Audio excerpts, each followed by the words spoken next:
So, Maribox, how are you feeling? You've been watching carefully the victory of Donald Trump. How are you feeling and the exit of Meg Ryan? I'm excited, my brother. I'm excited because you can see the ripple effect is already having on African nations.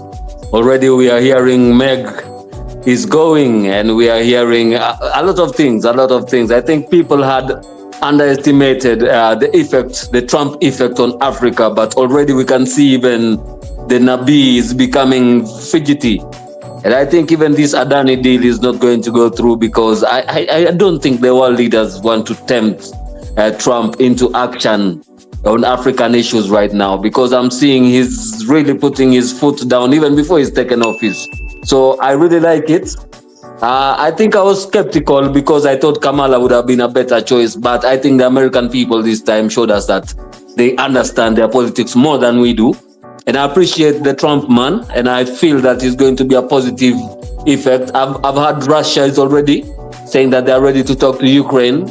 I've heard that the Hamas are already giving some negotiation deals with Israel. So many things are happening because of Trump, and I think it's a positive thing for the world right now. Listen, welcome to the space. What do you say about Donald J. Trump and the man with 9 lives? He has taken over the U.S. by storm. Tony, it's a fantastic feeling today and to the world for myself. And I think it may be different for the American people.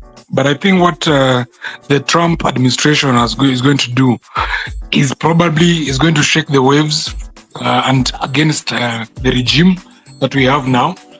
Because I think, number one, the Meg Whitman she had really embroidered herself into Kenyan politics like we have never seen before. Tony, you remember very well, we had people like Hemstone and others, ambassadors, who were very, very active whenever matters, human rights, liberties, and those constitutional issues were violated. They stood up, as always, as self-imposing as America has been on matters constitution. But we have do you remember William RUTO sitting on the chair of the President of the United States in the Oval Office? In fact, it's like we were laughing. We are talking telepathy. With Donald Trump, you'll never see that kind of madness, where basically an American president cannot seem to have a shared power or, put someone so cozy as the President Biden has done to RUTO. So this is going to signify a very, very drastic shift to this regime. If you ask me, Tony, I see Mr. RUTO collapsing. All his pillars today, actually, 2 major pillars of Bwana RUTO have collapsed. One is Whitman, who has been really self-imposing ambassador, trying to be involved in IBC, in farming, in activities in Kenya, all over the place. And another one very important people have not maybe noticed is the fact that Trump has also fired, in a way, has appointed a new CIA director. This man has been in this country twice. It has never been seen before. The CIA director, William Byrne, who has been all over the place in Kenya because of the Whitman bans and William RUTO trying to hide under security procurement and doing funny things. I think, also you're missing Bill Gates, because Bill Gates had put a lot of money and structures here, and he was one of the very few billionaires who funded Kamala Harris. Perfectly, yes. And in fact, Bill Gates himself had funded, I think he gave RUTO the last straw, the last mile campaign kitty. And that's why he's getting all this preferential madness of vaccinating cows and all this kind of shit. So, sorry. But basically, these guys are all collapsing. I can see RUTO very, very weak at the moment. His major pillar as the US is going to shift. Not because Trump will do anything for us as Kenya, as a matter of fact, but because he will not be interested in this kind of madness and globalists that they have been having in Washington. And I see Trump being very, very concerned about the American interest and American first agenda rather than expansionist and wars that the Democrats have been. I also see Meg has had a career of shifting allegiances from Democrat to Republic. She's basically been a political prostitute of sort, and she could smell the rat after Trump won. So it's a good feeling, Tony, and I think it's good for our cause. And I see that as a major signal that RUTO's pillar, which was remaining being purely America, because already he had snookered Russia and the East. So he's all over the place, and that's why I can see all his policies. Like yesterday, I saw him trying to be getting involved in Nairobi River. He's trying to look for what can work, because nothing is working. Precisely, Tony. I think he knows very well, and it's exactly what's going to happen, because now all these other ambassadors who are being overrun by Meg Whitman and American influence are now going to be more outspoken. But again, I still think the Kenyan people, the same tactic we have used against Meg Whitman, must continue. We must continue dropping those emails and hashtags to Trump administration. And in fact, the new tagline should be, now that the ambassador resigns, we need human rights abuses to be. I mean, all those days and those pictures we've been sending directly to him and our friend Elon Musk to continue going. We must continue piling the pressure in that line, because this is something that RUTO should never walk away from. And if there's anything that can put RUTO against any international support, is a record on human rights. In addition to domestic auction that you're doing, domestic auction of our infrastructure that you're pursuing on Adani and others. So I think that is a beautiful piece of, we must continue with this line of using the free space and X and other alternative channels.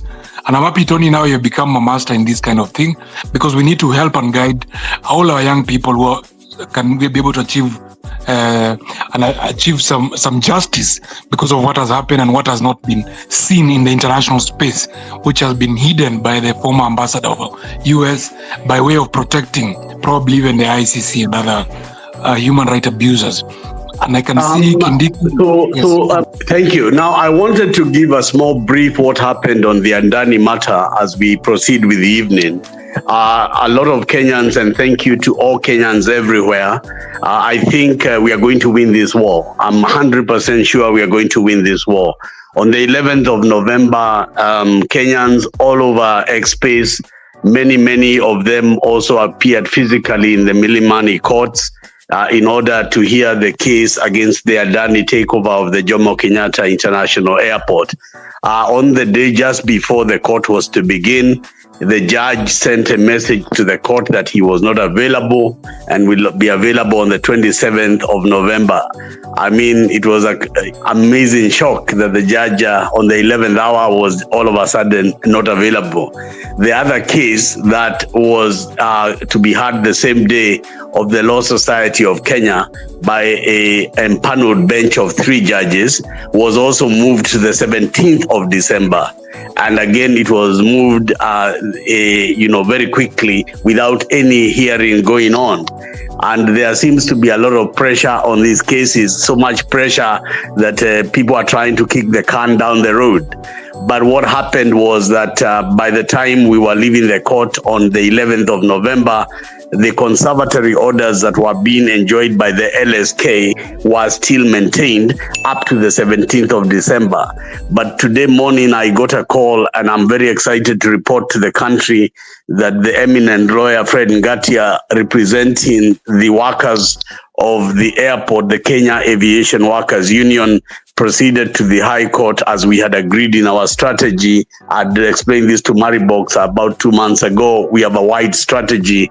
And this morning, the High Court issued conservatory orders preserving the airport until the pending and determination of the case. And those orders were given, and I posted right away when we received those orders.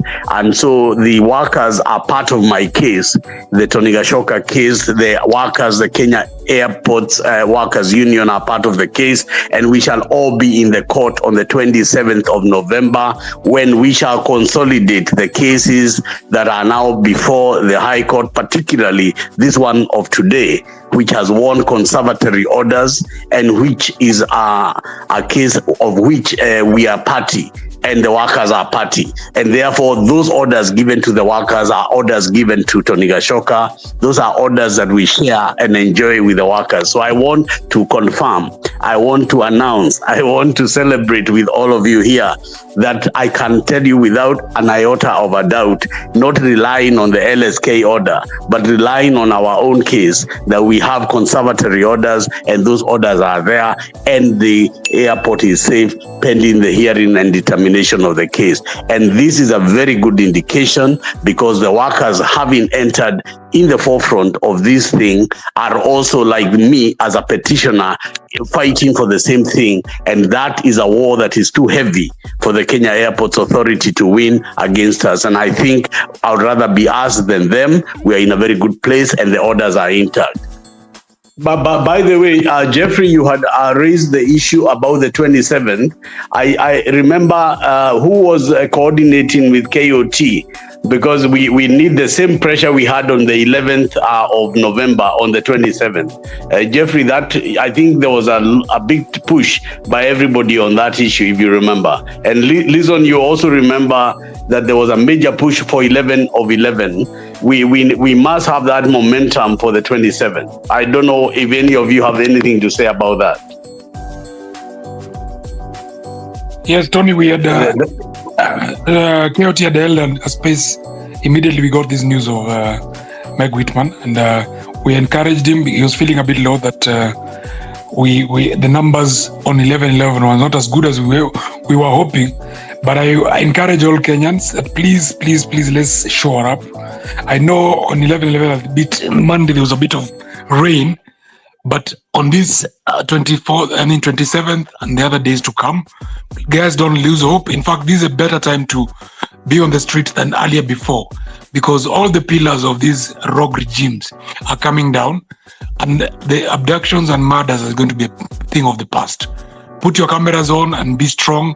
We have done 90% of the work. So these 10%, the light is about the corners. So you guys don't give up, and let's be strong. We must kick out this rogue regime out of our country. Thank you.